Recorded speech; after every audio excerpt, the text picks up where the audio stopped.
So എന്തിനാണ് MTP, medical termination of pregnancy? എന്തിനാണ്? നമുക്ക് ആവശ്യമില്ലാത്ത പ്രഗ്നൻസി വേണ്ട എന്ന് വെക്കാനാണ്. To get rid of unwanted pregnancy, നമുക്ക് ആവശ്യമില്ലാത്ത പ്രഗ്നൻസീനെ വേണ്ട എന്ന് വെക്കാനാണ് MTP. രണ്ടാമത്തെ കാരണം, casual unprotected intercourse or failure of contraceptive used during coitus or rapes.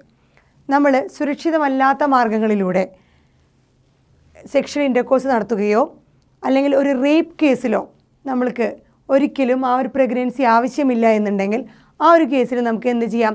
Medical termination of pregnancy അഥവാ ഇൻഡ്യൂസ്ഡ് എബോർഷൻ ഉപയോഗിക്കാം.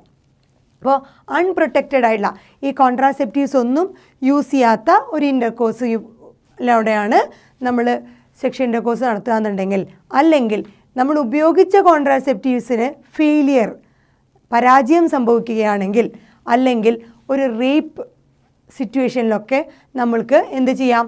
നമ്മുടെ പ്രഗ്നൻസിനെ ഗെറ്റ് റിഡ് ഓഫ് ചെയ്യാം, വേണ്ട എന്ന് വെക്കാം. അതിന് വേണ്ടിയിട്ടുള്ളതാണ് മെഡിക്കൽ ടെർമിനേഷൻ ഓഫ് പ്രഗ്നൻസി. ഇനി MTP പിന്നെ നമ്മൾ പറഞ്ഞു ലീഗലൈസ് ചെയ്തിട്ടുണ്ടെന്ന് പറഞ്ഞു. എങ്ങനത്തെ കേസുകളിലാണ് ലീഗലൈസ് ചെയ്തേക്കണേ? എപ്പോൾ എസെൻഷ്യലാണ്. MTP എന്ന് പറഞ്ഞ സംഭവം വളരെ എസെൻഷ്യലായിട്ട് വരുന്ന ഒരു കേസാണ്.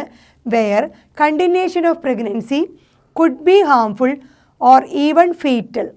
ഈ പ്രഗ്നൻസി കണ്ടിന്യൂ ചെയ്യുന്നത് ഒരുപക്ഷെ ഒരുപാട് അപകടകരമായ സാഹചര്യങ്ങളിലൂടെയോ ഒരുപക്ഷെ മരണത്തോട് അടുക്കുന്ന ലെവലിലേക്ക് വരികയാണ്. ഫേറ്റൽ ഐദർ ആർക്കൊക്കെ? To the mother or to the foetus or to the both. അമ്മയ്ക്കോ കുഞ്ഞിനോ അല്ലെങ്കിൽ രണ്ടു പേർക്കും, അമ്മയ്ക്കും കുഞ്ഞിനും, ഒന്നുകിൽ അമ്മയ്ക്ക് അല്ലെങ്കിൽ കുഞ്ഞിന്, അല്ലെങ്കിൽ അമ്മയ്ക്കും കുഞ്ഞിനും അപകടകരമായ ഒരു സാഹചര്യം വരികയാണെങ്കിൽ, അല്ലെങ്കിൽ രണ്ടുപേർക്കും അപകടകരമായ സാഹചര്യം വരികയാണെങ്കിൽ ഈ കണ്ടിന്യൂഷൻ പ്രഗ്നൻസി കണ്ടിന്യൂ ചെയ്തുകൊണ്ട് അമ്മയുടെ ജീവനും കുഞ്ഞിൻ്റെ ജീവനും രണ്ടുപേരുടെ ജീവനും ഒരു റിസ്ക് വരികയാണെങ്കിൽ, അതൊരു പക്ഷേ മരണത്തിലേക്ക് വഴിതെളിക്കുമെങ്കിൽ നമുക്ക് എന്ത് അനുവദനീയമാണ്? മെഡിക്കൽ ടെർമിനേഷൻ ഓഫ് പ്രഗ്നൻസി അനുവദനീയമാണ്. സോ നമ്മൾ പറഞ്ഞു നമ്മുടെ ഇന്ത്യയിൽ ലീഗലൈസ് ചെയ്ത് 1971 അത് അമെൻഡ് ചെയ്ത് വന്നത് 2002.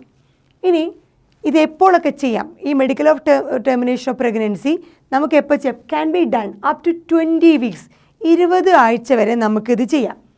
If pregnancy is likely to produce congenitally malformed child, ജന്മനാ തന്നെ ഒരു കുട്ടിക്ക് എന്തെങ്കിലും മാൽഫോർമേഷൻ, എന്തെങ്കിലും ഡിസീസുകളോ പ്രശ്നങ്ങളോ ജനിക്കുമ്പോൾ തന്നെ ഉണ്ടാവുന്ന ഒരു കുട്ടിയാണെന്നുണ്ടെങ്കിൽ, അങ്ങനെയുള്ള കേസിലും നമ്മൾക്ക് 20 ആഴ്ച വരെ ആ കുഞ്ഞിനെ വേണ്ടാന്ന് വയ്ക്കാം.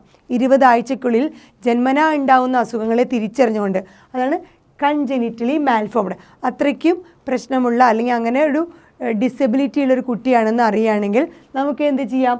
20 ആഴ്ച വരെ ഈ ടെർമിനേഷൻ ഓഫ് പ്രഗ്നൻസി നടത്താം. അതുപോലെ തന്നെ ഈ മെഡിക്കൽ ടെർമിനേഷൻ ഓഫ് പ്രഗ്നൻസിക്ക് ഏറ്റവും സേഫ് ആയിട്ടുള്ള പീരീഡ് എന്ന് പറയുന്നത് ഫസ്റ്റ് ട്രൈമസ്റ്റർ ആണ്.